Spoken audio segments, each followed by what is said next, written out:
السلام علیکم ورحمۃ اللہ وبرکاتہ۔ سلمان احمد ان کا سوال آیا تھا کہ حضرت کہیں پر میں نے ایسا پڑھا، کسی پوسٹ میں دیکھا کہ وہاں لکھا ہوا تھا کہ تعویذ پہننا یہ شرک ہے، جس نے تعویذ پہنا اس نے شرک کیا۔ اس طرح کے خرافات جو ہے نا، ایک حدیث شریف کو لے کر بدعقیدہ لوگ سنیوں پر اعتراض کرتے ہیں۔ حدیث شریف میں آپ کو سنا دیتا ہوں اور پھر اس کی وضاحت بھی آپ تک پہنچا دیتا ہوں کہ کیا تعویذ پہننا شرک ہے۔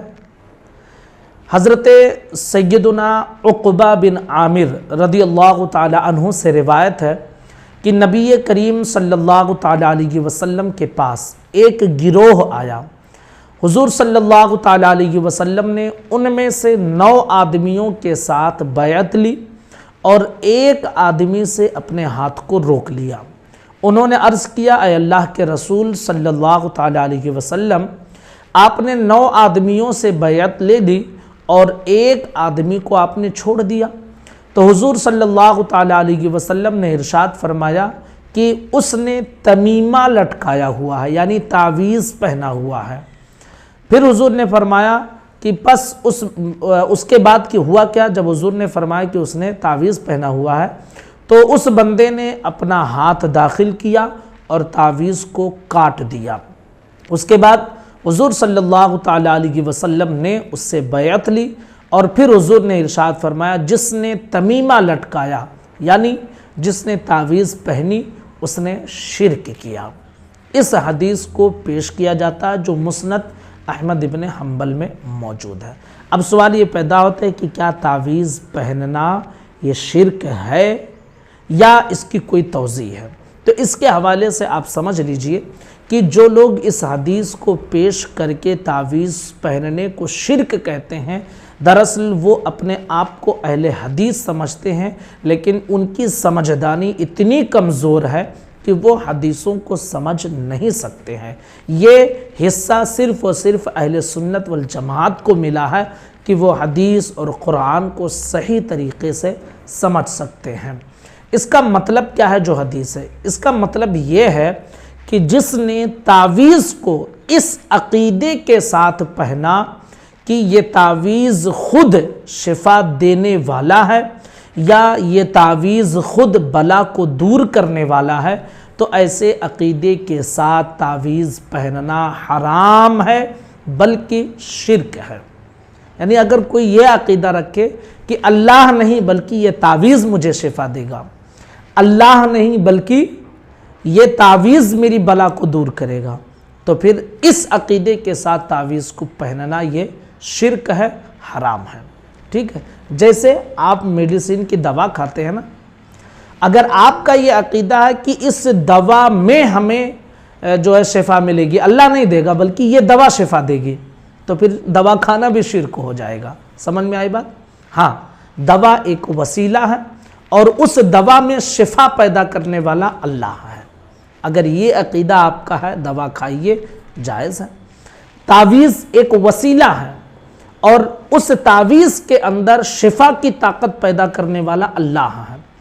اگر اس عقیدے کے ساتھ تعویذ پہنتے ہیں تو شرک نہیں ہوگا۔ اب آپ سوچیں گے کہ آپ تو اپنی طرف سے بات پیش کر رہے ہیں۔ نہیں میرے عزیز، میں آپ کو حدیث شریف بھی سنا دیتا ہوں۔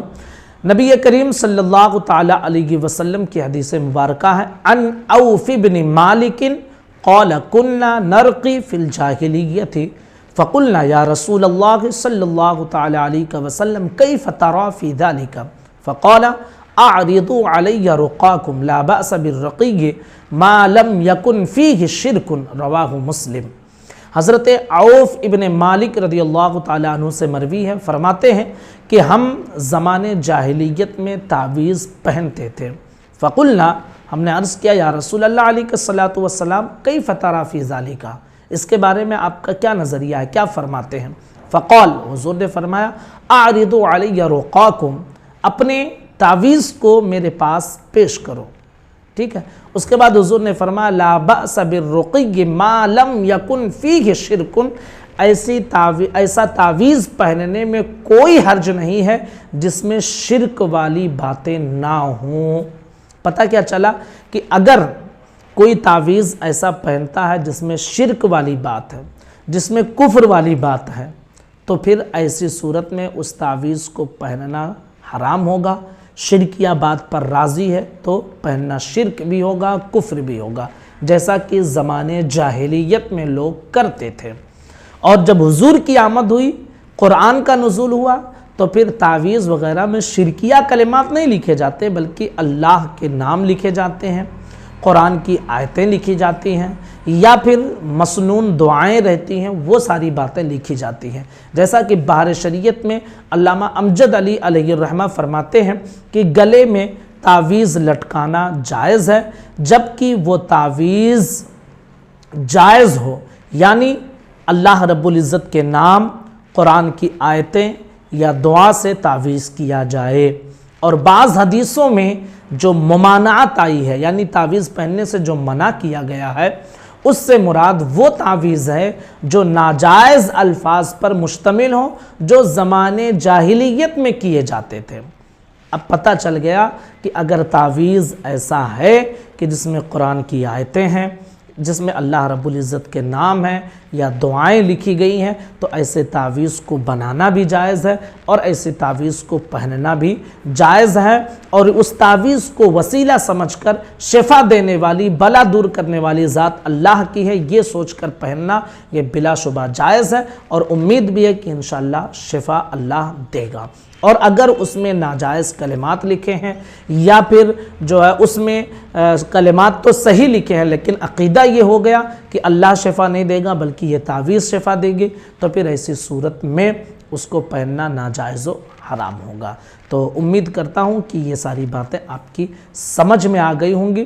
گزارش ہے اس کلپ کو اپنے تمام دوستوں تک، ساتھیوں تک پہنچا دیں تاکہ جن کے ذہن میں اس طرح کے وسوسے موجود ہیں وہ اپنے ذہن و دماغ سے اس طرح کے وسوسے کو نکال دیں۔ اچھا، جو حدیث شریف میں نے پیش کی ہے، جو عربی میں نے پڑھ کر آپ کو سنائی ہے، اس کا حوالہ بھی آپ سمجھ لیں تاکہ آپ کو معلوم پڑے کہ یہ کوئی من گھڑت حدیث نہیں ہے بلکہ اسے امام مسلم نے روایت کیا ہے، اور امام مسلم کی کتاب سے ہی مشکات المصابیح میں اس روایت کو نقل کیا گیا ہے۔